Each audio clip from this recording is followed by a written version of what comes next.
Hi, my name is Owen. This is a presentation for my graduate project in Python, and the aim of this project was to look at gene expression information in a tumor. So I got the information from the Cancer Genome Atlas and the National Cancer Institute website. Of course, I just pick the type of data that I need, the experimental strategy, which is RNA sequencing, and then the type of file and other attributes. And then from that information, this is what I get. I get a text file with this information that has the ensemble ID, G for gene. If it was protein, it would be P, and then the unique ID for that particular gene, and then the version ID at the end. And then on the right here, I have gene expression information, how many messenger RNAs are in that tumor. So I open the file and I create a list, and then I remove the empty spaces there, and then I remove the version ID at the end, which I don't need, and then I just swap. I get the expression information on the left and the gene name ID on the right.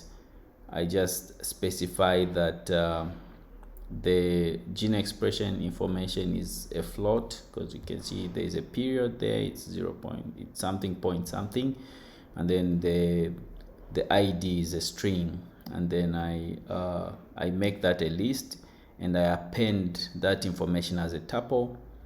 I sort the list in such a way that the highly expressed genes are at the top and the list at the bottom. I print the top 10 items and the list 10, and then I return a list of the top 30 expressed genes. So you see, I print the top 10 expressed and the list 10. You can see the high expression there, 16,589, and then the least expressed are pretty much almost zero there, and then the returned list of the top 30 genes there. And then I install this my gene library, which is used to retrieve gene annotation data.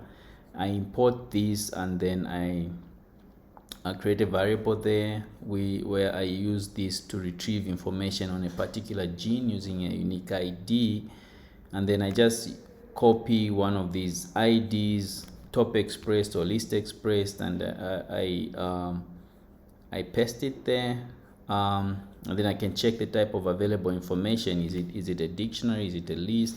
Then I can check how many items are in the dictionary. Then I can also print available information or keys in the dictionary.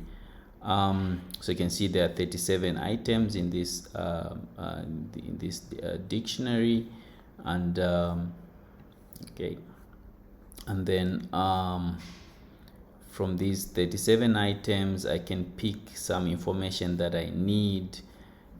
For instance, I can create a list and say, okay, this is a list of items that I need, and then I can print that out, or I can just get one by one information. For instance, I can look at the exons for that gene that were used to assemble that messenger RNAs. Where are they located? They're on chromosome 8. What's the start and what's the end point of the chromosome 8?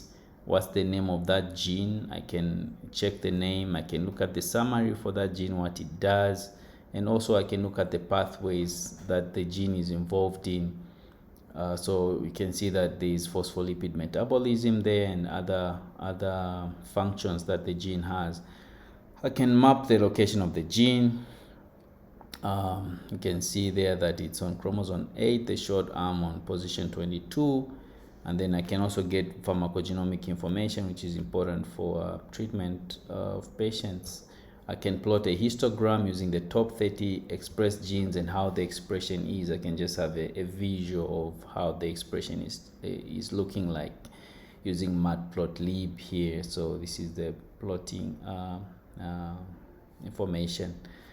And then I can also pick any of those genes, or this gene and look at the actual sequence. So here I use requests, which is a module used to send HTTP requests in Python. So of course I create my code there, and then I just put the gene ID, and I get the sequence of that gene.